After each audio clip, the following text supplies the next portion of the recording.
Magandang araw sa inyong lahat, mga kasabwat. Kamusta po kayo, mga kasabwat? Ngayon gagawa tayo ng sinigang.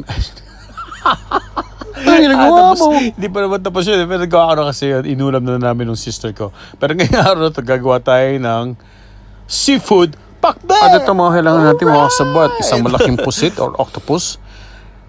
15 to 20 pieces prawn. At isang malaking bangus para sa ating seafood pakbet. At yan na mga kasabwat, sisimulan na natin lagyan ng mantika itong ating pan para sa pagpipirito ng ating bangus. Yan.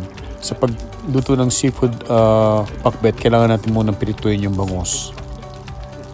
Mga kasabwat, handa na natin kamatis na chopped kamatis, chopped onions, and chopped garlics. Tapos ito, meron tayong konting luya, pangalis ng lansa ng seafood or ng isda. Ito yung mga gulay na hihiwain natin. I-ready natin yan para sa ating pakbet. Seafood pakbet, mga kasabwat. Mga kasabwat, lalak na natin yan. Ito na natin sa luya. Halo sa pakbet! Uy! Gusto ba? At liwanag. Okay, sige.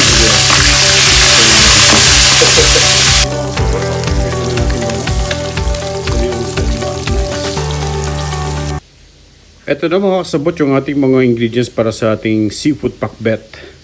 Ayan, nahiwa na natin yung kalabasa, yung sitaw, yung ampalaya at yung okra. Hindi natin hiniwa siya masyado. Yung malalaki na lang ginawa natin dalawa.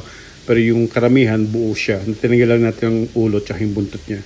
Tapos huli natin hiwa itong talong kasi itong talong, pag hiniwa agad, umiitim, di ba? As I've said a while ago, we have chopped onions, chopped tomatoes, and chopped garlic, and we have konting luya, pangalis ng lansa ng ating isda. Ayan. Habang pinipirito ko yung ating bangus dun sa kusina, maya-maya lang, pagkapirito nun, sisimulan natin yung paggigisa nitong ating seafood pakbet. Are you ready, mga kasabwat? Diba yung mga kasabwat, yung ating prawn na nilagyan natin ng patis. Ayan, para mamarinate na siya. At yun mga kasabwat, bukas na yung ating apoy. Ayan. Oops. Ayan. Pwede natin gamitin yung mantika na pinipirito natin ng bangus sa ating pagkikisa. Ayan, boys. Okay lang yan. Ayun mga kasabot, ihanda na natin ating paggigisa sa ating pakbet na seafood pakbet. Ito meron tayong puset. Ayan, nilagyan ko na siya ng suka para medyo mawala yung lansa niya. Hugasan natin siya bago natin siya igisa. Simulan na natin itong ating apoy. Ayan. Siyempre, kailangan natin ng pinaka-importante sa lahat para sa ating dish. Itong bagoong. Ayan. Talagyan natin ng bagoong, siyempre, ating pakbet. Pakbet is not pakbet without bagoong. Agree or disagree, mga kasabot? Agree! Agree! Let's start with our ginger.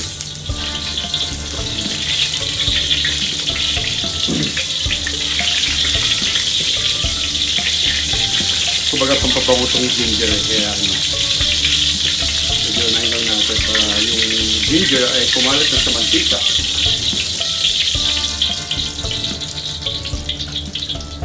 And as always, sibuyas.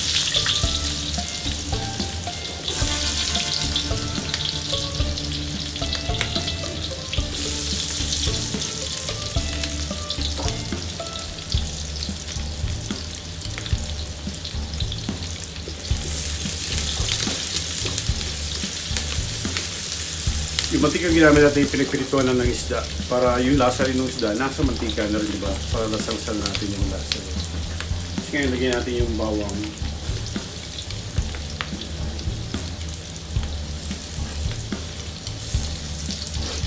Nice.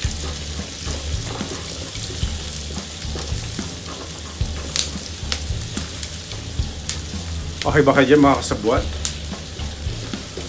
Ano ginagawa nyo ngayon while watching at this videos of mine? Ano ginagawa nyo ngayon habang ginanood kayo ng aking video? Ito. Okay. Share some thoughts sa ating comment section na mga kasabwat. Kung tingin nyo meron akong maling procedure na ginawa, let me know para at least matututo pa ako, di ba? Kasi itong ginagawa ko yung mga natatandaan ko lang na ginagawa ng mami ko, ng daddy ko, pag nagluluto sila, lolo ko, lola ko. Lolo Melia, Lolo Jose. Ayan.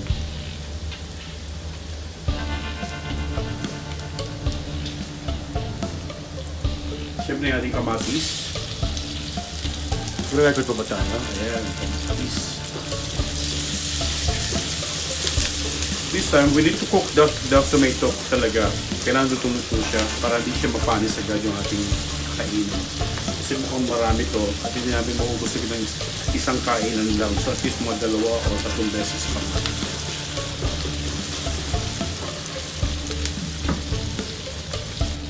At yung mga kasabat, makikita na yun, naluto na yung ating kamatis, di ba?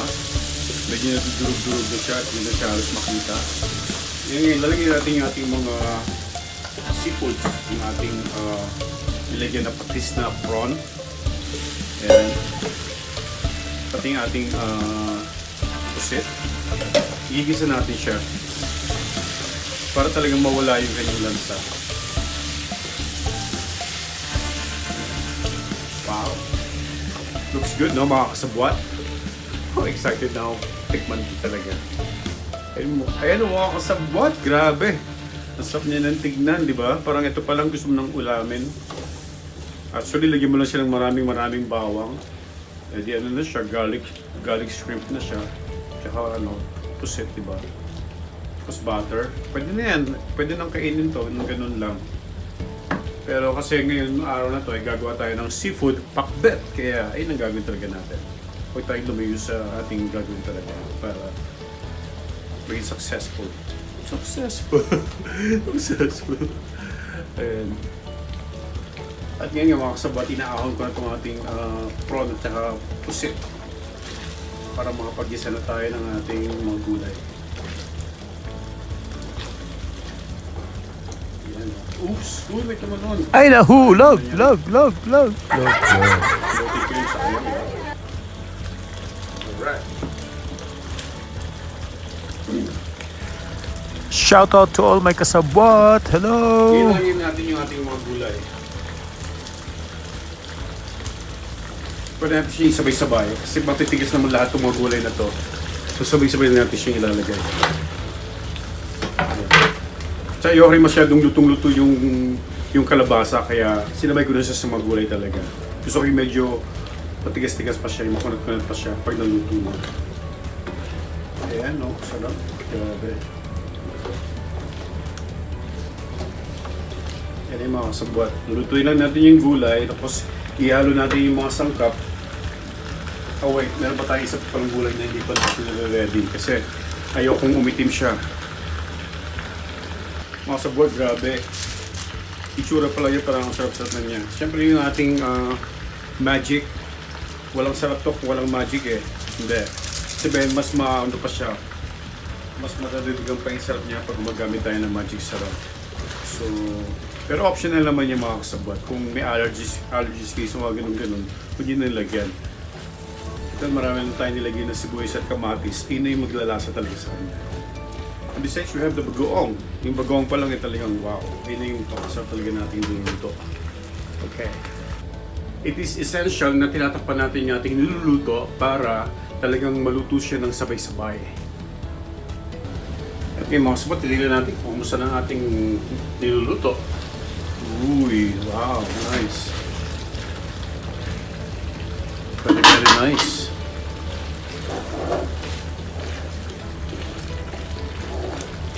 Nice mga kasabwat. Sarap. Amoy na amoy pala ng bagoong eh. Sarap na eh. Ayan. Lalanday lang natin ng konti yung gulay natin.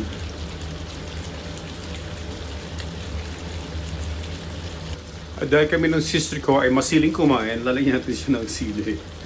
Ayan. It's optional mga kasabot ha, depende sa inyo yan. Kung kumakain kayo ng mahilig sa sili, lagyan ninyo.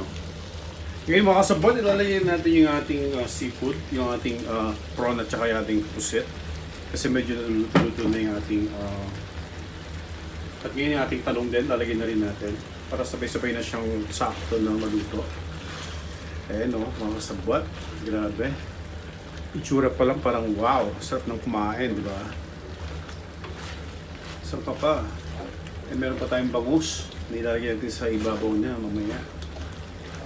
So, talagang napakasarap nito mga kasabwat. You should try this. Actually, this is my first time to do this, pero I'm pretty sure na talagang masarap na masarap to. Kasi, di ba? Pag sumasamayan mo na lahat ba? Pusit, prawn, tapos meron pang bangus, tapos meron bagoong gulay. Ano pang hahanapin mo, di ba? Completos Ricardos. Papakulo lang natin siya, tapos okay na yan. Ready to serve na. Tingnan natin mga kasabwat. Wow! Fantastic! Sarap!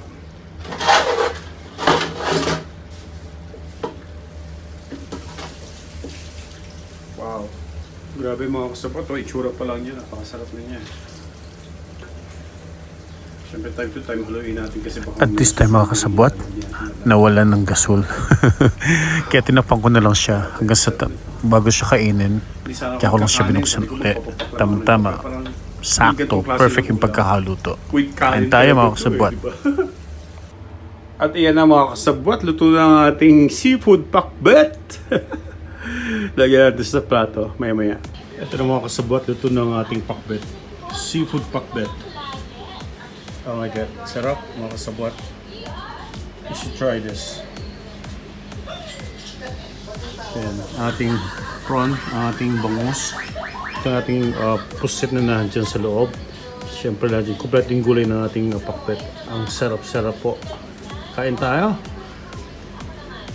Mga kasabwat, if you like this video, please don't forget to like, share, comment, and subscribe if you're not yet a subscriber of my YouTube channel. Mga kasabwat, subscribe naman kayo.